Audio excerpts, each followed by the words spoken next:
전해주시는 하나님의 말씀은 사무엘하 14장 18절에서 27절까지의 말씀입니다. 사무엘하 14장 18절에서 27절까지의 말씀,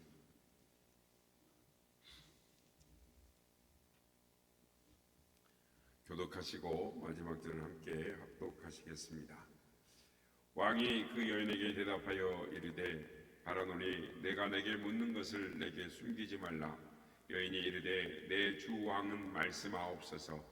왕이 이르되 이 모든 일에 요압이 너와 함께 하였느냐 하니 여인이 대답하여 이르되 내 주 왕의 살아계심을 두고 맹세하옵나니 내 주 왕의 말씀을 좌로나 우로나 옮길 자가 없으리이다. 왕의 종 요압이 내게 명령하였고 그가 이 모든 말을 왕의 여종의 입에 넣어 주었사오니 이는 왕의 종 요압이 이 일의 형편을 바꾸려 하여 이렇게 하위니이다. 내 주 왕의 지혜는 하나님의 사자의 지혜와 같아서 땅에 있는 일을 다 아시나이다 하니라.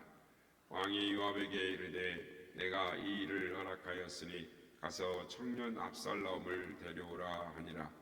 요압이 땅에 엎드려 절하고 왕을 위하여 복을 빌고 요압이 이르되 내 주 왕이여 종의 구함을 왕이 허락하시니 종이 왕 앞에서 은혜 입은 줄을 오늘 아나이다 하고 요압이 일어나 그슬로 가서 압살롬을 데리고 예루살렘에 오리. 왕이 이르되 그를 그의 집으로 물러가게 하여 내 얼굴을 볼 수 없게 하라 하며 압살롬이 자기 집으로 돌아가고 왕의 얼굴을 보지 못하니라. 온 이스라엘 가운데에서 압살롬같이 아름다움으로 크게 칭찬을 받은 자가 없었으니 그는 발바닥부터 정수리까지 흠이 없음이라. 다같이요 그의 머리털이 무검으로 연말마다 깎았으며 그의 머리털을 깎을 때에 그것을 달아본즉 그의 머리털이 왕의 저울로 200세겔이었더라. 아멘. 할렐루야. 오늘도 우리 예배 가운데 함께 하신 주님을 찬양합니다. 그리고 새벽을 깨워 기도의 향연으로 나오신 모든 성도님들께 하나님의 은혜와 평강이 함께 하시기를 기원드립니다. 인간관계는 사람이 살아가는 데 있어서 반드시 필요한 것이지만 이 가까이 해야 하는 사람과 멀리 해야 하는 사람이 있기 마련입니다. 육적인 관계도 중요하지만 이 영적인 면에 있어서 반드시 인간관계는 구별을 해야 하는 것입니다. 세상은 이 서로의 필요에 의해서 관계를 맺게 되는데 그 관계는 이해타산을 위해서 필요한 것이므로 세상을 살아가기 위해서는 어쩔 수 없는 이 관계인 것입니다. 사람이 세상을 살아가면서 수지타산이나 이해타산을 따져보지 않고 무조건 맺는 관계는 없기 때문입니다. 세상에서 이 인간관계는 나 중심으로 맺어집니다. 세상에서 내가 가장 가까이 하는 사람은 나에게 이익이 되는 사람입니다. 또 멀리 하는 사람은 나에게 이익이 되지 않는 사람입니다. 관계의 중심이 바로 나 자신이기 때문에 나 자신이 중심으로 이해관계를 맺습니다. 그러니까 나에게 도움이 되지 않으면 멀어질 수밖에 없는 것입니다. 세상은 바로 내가 중심인 곳이 세상인 것입니다.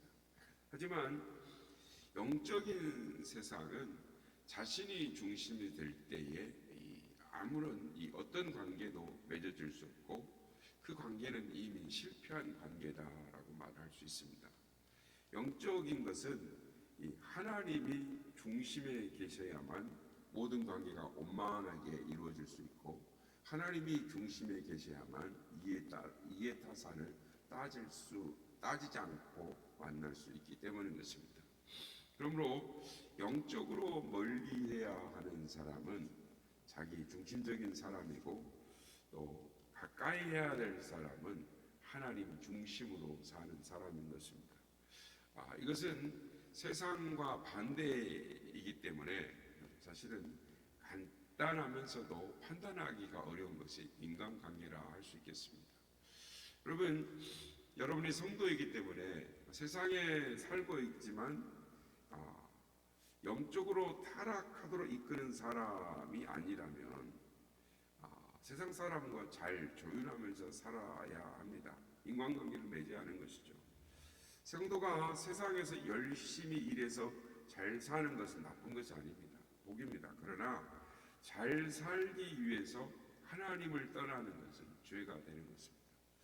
우리가 세상을 살아가면서 사람들을 맺는, 인간관계를 맺는 판단의 가치의 기준은 이 관계가 하나님으로부터 멀어지게 하느냐 아니면 가까이 하느냐에 있습니다. 즉 말씀대로 살 수 있게 하느냐 아니면 말씀에서 멀어지게 하느냐라는 것입니다. 즉 하나님은 빛이시고 세상은 어두움이기 때문인 것입니다. 세상 친구가 아무리 나에게 잘해줘도 하나님의 길을 가는데 방해가 되는 것이라면 그것은 역시 어둠인 것입니다. 세상에서 인간적으로 여러분에게 잘해주는 사람은 이 삶을 유지하는데 아주 필요하지만 그 관계를 유지하기 위해서 이 영적인 사랑과 영적인 환경을 버리는 것, 그것은 잘못된 판단이라고 할 수 있습니다. 성도는 믿음 안에서 사는 것이 먼저라는 것을 우리는 알아야 하는 것입니다. 여러분, 그래서 그래도 가족인데 또 선한 일인데 또 친구인데 라는 생각을 할 때가 있습니다. 그러나 빛의 일, 하나님의 일을 먼저 하는 것이 올바른 결정이다라는 것을 꼭 기억하시는 우리 모두가 되시길 바랍니다. 오늘 본문은 다윗은 하나님의 말씀의 기준에 서지 못하고 인간적인 감정에 치우쳐서 잘못된 판단을 하는 것을 보게 되는 것입니다. 압살롬이 암논을 죽이고 도망간 시간이 3년이라는 시간을 흐르게 되자 다윗은 압살롬에 대한 그리움이 커져만 갔습니다. 그런 다윗의 마음을 알아챈 요압이 지혜로운 여인을 택해서 비유를 하나 그에게 가르쳐주면서 다윗에게 가서 말을 하라라고 시킵니다. 오늘 본문의 2절에 보면 우리가 읽지는 않았지만 드고아의 사람을 보내서 거기서 지혜로운 여인을 하나를 데려다가 그에게 이르되 청하건대 너는 상주가 된 것처럼 상복을 입고 기름을 바르지 말고 죽은 사람을 위하여 오래 슬퍼하는 여인처럼 하고 다윗에게 가라라고 합니다. 여인은 요압이 시킨 대로, 즉 요압에게서 듣고 온 말대로 다윗에게 말을 합니다. 여인에게 아들이 둘이 있었는데 둘이 싸우다가 큰 형이 작은 동생을 죽였습니다. 형이 아우를 쳐서 죽인 것이죠. 온 족속이 형이 살인을 했기 때문에 그 아들을 죽이라라고 내놓으라고 하는 것입니다. 그런데 큰 아들을 죽이면 그 집안의 상속자가 끊어지니 이 일을 어찌해야 되겠습니까? 하루아침에 두 아들을 잃을 수가 있겠습니까? 하면서 큰 아들을 살려달라고 다윗에게 간청을 합니다. 여인의 말을 들은 다윗이 절대로 내 아들을 건드리지 못할 것이다. 너의 남은 아들을 죽이겠다고 내놓으라고 하는 자가 있으면 나에게 오라. 내가 그를 살려주리라 라고 말을 합니다. 그 말이 듣자 여인은 요압이 원하는 대답을 듣게 됩니다. 그러니까 다윗 왕이 만약 아들을 살려주겠다고 대답을 하면 당신은 왜 남의 아들은 용서해 주면서 왜 압살롬은 용서하지 않느냐라고 물으라는 것입니다.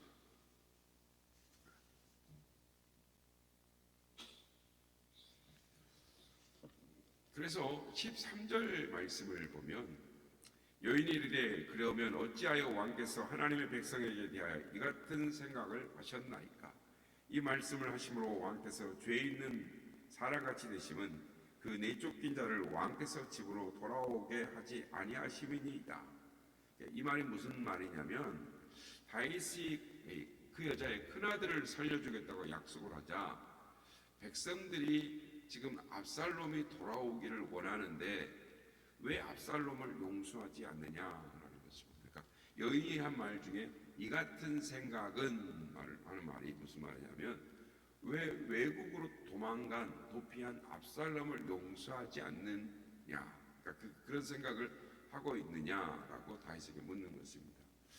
이스라엘 백성들이 압살롬을 다윗의 후계자로 인정하고 압살롬의 귀환을 기다리고 있는데 왜 유독 왕께서만 다 사람들이 잊었는데 왜 유독 왕께서만 압살롬의 죄를 용서하지 않느냐라는 의미입니다. 이 한마디를 통해서 요압의 음모가 드러났습니다. 압살롬이 다윗 왕의 후계자가 될 것 같으니까 요압은 여자를 앞세워서 압살롬을 데려오려고 했던 것입니다. 여자의 비유를 들은 다윗이 요압이 보냈느냐고 묻습니다. 여자는 왕에게 요압이 모든 말을 알려줬다라고 정직하게 대답을 합니다. 이제 다윗은 이 멀리 해야 하는 자와 가까이 해야 하는 자를 선택해야 할 기로에 서 있게 됐습니다. 하나님께서 분명히 다윗에게 솔로몬이 그의 후계자라고 가르쳐 주셨고 또 솔로몬을 사랑하시고 솔로몬에 의해서 성전이 건축될 것이라는 것을 이미 나단 선지자를 통해서 말씀을 해 주셨습니다. 그런데 다윗은 전혀 생각이 없는 사람처럼 행동을 합니다. 요압이 다윗에게 여인을 보낸 것은 이 하나님께서 나단 선지자를 다윗에게 보낸 것처럼 흉내를 낸 것입니다. 그러니까 비유를 통해서 이 다윗의 마음을 움직인 것이죠. 그런데 하나님이 보내신 나단과 요압이 보낸 여인은 전혀 목적이 달랐습니다. 결과 역시 다를 수밖에 없는 것입니다. 성도 여러분, 다윗이 지혜롭지 못한 판단과 가까이에서는 안 될 사람을 가까이 두었을 때 어떤 일이 일어나는가를 잘 보시길 바랍니다. 암몬에 의해 다말이 고통을 당했을 때, 또 압살롬이 살인을 했을 때 다윗은 하나님의 말씀을 잊고 아무것도 하지 않았습니다. 이제 또 압살롬의 일로 인해서 요압이 꾸민 것을 알게 되었습니다. 그렇다면 이제는 하나님의 말씀, 심판의 말씀을 기억하고 그것을 물리쳐야만 했습니다. 하지만 다윗은 요압의 계략인 것을 알면서도 여인의 간절한 호소에, 즉 인간의 감정에 치우쳐서 감정적으로 일을 처리하고 맙니다. 그래서 21절에 보면 왕이 요압에게 이르되 내가 이 일을 허락하였으니 가서 청년 압살롬을 데려오라 하니라. 이 구절을 원문대로 이렇게 직역을 하면 나는 이미 너의 계획에 동의하였으니까 이 일은 다 이루어진 것이나 마찬가지다라고 말합니다. 그러니까 다윗은 요압이 어떤 사람인 줄 알면서도 다윗은 기도도 하지 않고 요압의 계획대로 압살롬을 데려오라라고 합니다. 물론 아버지이기 때문에 압살롬이 보고 싶었을 수도 있을 것입니다. 하지만 아버지이기 전에 하나님의 백성으로서 지켜야 할 법이 있습니다. 그러니까 성도들이 반드시 기억해야 할 것이 이것입니다. 인간적인 관계보다는 하나님이 먼저이므로 냉정할 때는 냉정해야 한다는 것입니다. 압살롬은 고의로 살인을 저지른 사람입니다. 그렇기 때문에 아들이기 전에 하나님의 법대로 공정하게 처리했다면 다윗의 믿음도 회복되고 압살롬도 제대로 지켜낼 수가 있었을 것입니다. 출애굽기 21장 12절에 보면 사람을 쳐 죽인 자는 반드시 죽일 것이라 라고 말씀하지만 지금 다윗이 인간적인 것으로 아들이 그립다라는 것 때문에 힘의 편승에, 즉 백성들이 압살롬을 생각한다라는 그 힘에 편승하려고 하는, 그러니까 하나님의 뜻이 어떤 것인지 알면서도 요압의 계략을 알면서도 또 그의 말을 들어줍니다. 물론 부모된 입장에서 3년이나 만나지 못했기 때문에 너무 보고 싶고 그리운 것이 사실입니다. 하지만 영적으로 보면 그는 큰 죄를 지은 사람이었습니다. 그래서 정말 다윗이 자녀를 사랑하는 부모라면 자녀가 하나님 중심으로 살도록 키워야 하고 또 강간이나 살인처럼 악한 생각을 아예 하지 못하도록 믿음 안에서 말씀으로 키워야 했습니다. 그러나 부모의 뜻대로 안 되는 것이 자식이기 때문에 압살롬처럼 죄를 지었다면 하나님께 용서를 받을 수 있도록 하나님께 엎드려 회개하도록 시켜야 했고, 그가 또 하나님 말씀대로 나아가도록 가르쳐야 했습니다. 그렇다면 와도 하나님 앞에 회개하거나 그에 당하는 처벌이 있어야 했는데 다윗은 또 인간적인 생각대로 처리를 하는 것입니다. 이처럼 성도들도 평상시에는 믿음으로 잘 살다가도 자녀가 걸리는 문제가 생기면 전혀 믿음이 없는 사람처럼 행동하는 것을 볼 때가 있습니다. 그것은 자녀를 중심에 둘 때 그런 행동을 하게 되는 것입니다. 성도에는 자녀보다 먼저 하나님이시고 하나님의 일이 먼저이고 하나님의 법이 먼저이고 믿음 안에서 단호하게 대처할 줄 알아야 하는데 감정이 앞서기 때문에 모든 것 위에 자녀를 두기 때문에 성도의 관계도 하나님의 말씀도 믿음도 모두 무너지는 것을 보게 되는 것입니다. 자녀의 영혼도 구원받아야 할 하나님의 자녀이기 때문에 그러므로 부모의 감정대로 자녀를 대해서는 안 되는 것입니다. 그러니까 자녀가 피곤해 자고 있지만 주일날은 어떻게 해야 되겠습니까? 주일 성수를 반드시 하도록 가르쳐야 되는 거죠. 그런데 인간적인 감정에 질져서 피곤하니까 자기 해야지 이렇게 되면 안 된다는 것이죠. 하나님 안에서 자녀를 봐야만 그를 믿음의 자녀로 키울 수가 있는 것입니다. 다윗은 암논을 책망하고 벌을 내려야 했습니다. 압살롬 역시 도망갔다면 쫓아가서라도 잡아와야 했습니다. 그러나 다윗은 자신의 죄만을 끌어안고 있느라고 아무 조치도 하지 않았습니다. 그래서 일은 더욱 커지고 말았습니다. 오늘 보면 25절에서 27절을 보면 어떻게 맺습니까? 갑자기 압살롬의 외모에 대해서 기록을 하고 있습니다. 갑자기 압살롬의 외모를 기록한다. 즉 그의 머리털이 아름답다든지 한 군데도 흠이 없다든지 말로 그를 칭송을 합니다. 무슨 말이냐면 그의 뒤에 나오는 내용에 보면 그의 아름다운 머리털로 인해 압살롬이 죽는다라는 것이죠. 그러므로 지금 성경에서 그 외모에 대해서 말하는 것은 인간적인 면으로 압살롬이 부모의 생각에 인간적인 생각에 치우쳐져 있을 때 결국은 어떤 결과를 가져오게 될 것인가 미리 예고를 해주는 복선과 같은 말씀인 것입니다. 이 말씀은 악을 행하기 전에 그에 대한 칭찬, 즉 인간이 보는 육적인 눈과 하나님께서 보시는 영적인 눈이 다르다라는 것을 미리 성도들에게 알려주기 위한 내용인 것입니다. 물론 압살롬도 할 말이 많을 것입니다.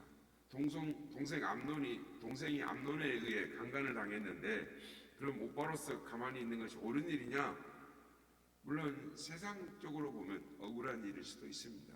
하지만 압살롬이 하나님을 중심에 두고 하나님께서 암논을 어떻게 심판하시는지 지켜보고 바라볼 수 있는 인내와 믿음이 있었다면 하나님께서 압살롬을 부끄럽게 하지 않고 또 압살롬을 하나님께서 그의 인생에 계획하신 축복대로 이끌어갔을 것입니다.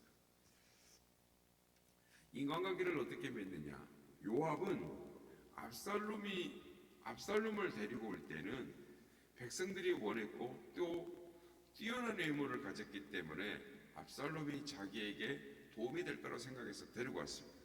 자신에게 힘이 될 것이라고 생각해서 데려왔는데 다윗이 압살롬을 만나지 않고 집에 감금하자 재빨리 압살롬과의 관계를 딱 끊습니다. 요압은 어떤 관계이든지 자신의 이익에 따라 행동하는 사람이었습니다. 다윗이 만나주지 않자 압살롬은 죄를 반성하는 것이 아니라 요압을 협박해서 그의 주소대로 결국 다윗을 만나는 것을 우리가 보게 됩니다. 이번에도 다윗은 모든 것을 요압이 정하는 대로 움직여 주었습니다. 왜 그랬을까요? 우리아를 죽인 요압에게 이미 죄의 끈이 잡혀 있다는 생각에서 다윗은 요압으로부터 자유롭지 못한 것입니다. 영적으로 하나님과의 관계를 잘못 맺으면 사람 관계 역시 잘못 맺을 수밖에 없고, 사람 관계를 잘못 맺으면 자유롭지 못할 수밖에 없는 것입니다. 그렇습니다.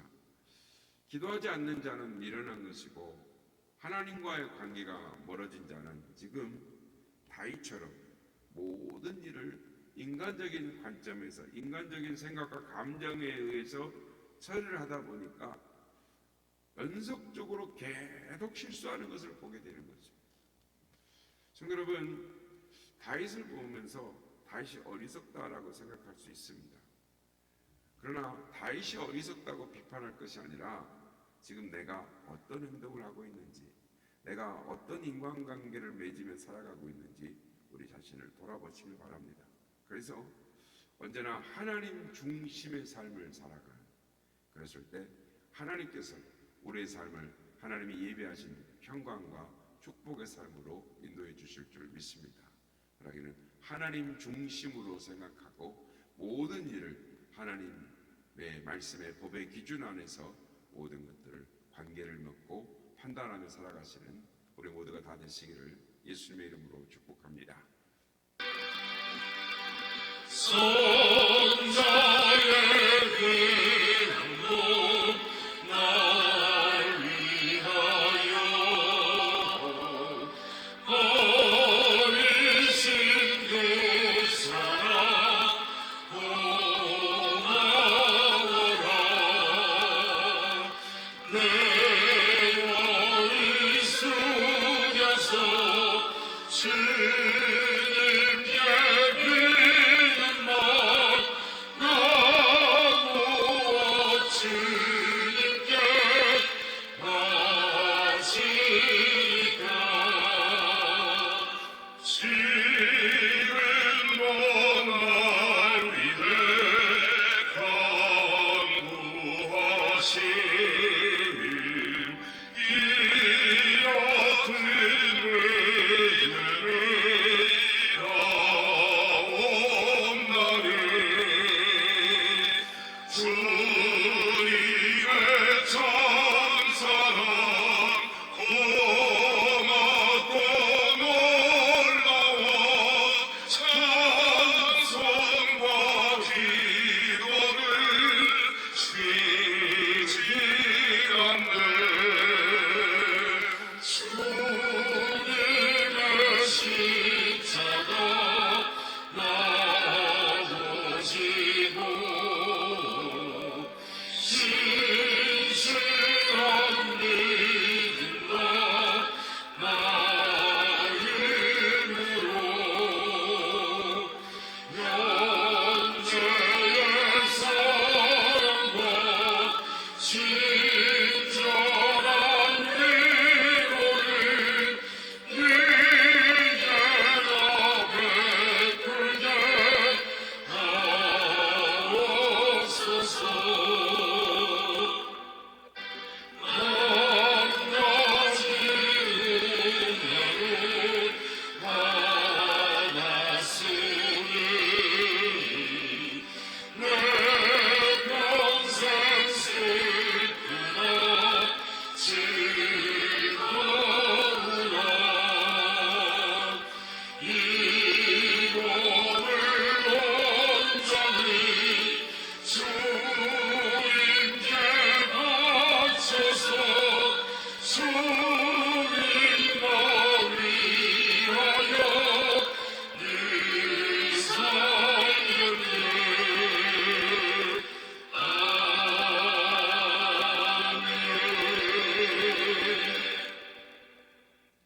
다윗은 한 번 잘못 맺은 관계 때문에 그의 인생에 평생 끌려가야 했습니다. 요압이라는 사람은 다윗이 이 세상을 떠날 때까지 괴롭혔던 사람이었습니다. 모든 일에 걸림돌이 되었고 모든 일을 힘들게 만들었다. 그래서 그가 세상을 떠날 때에도 솔로몬에게 요압에 대해 당부하고 이 세상을 떠나가는 것을 보게 됩니다. 그렇습니다. 하나님의 말씀의 기준에 비추어, 영적인 기준에 비추어 관계를 맺어야 할 줄로 믿습니다.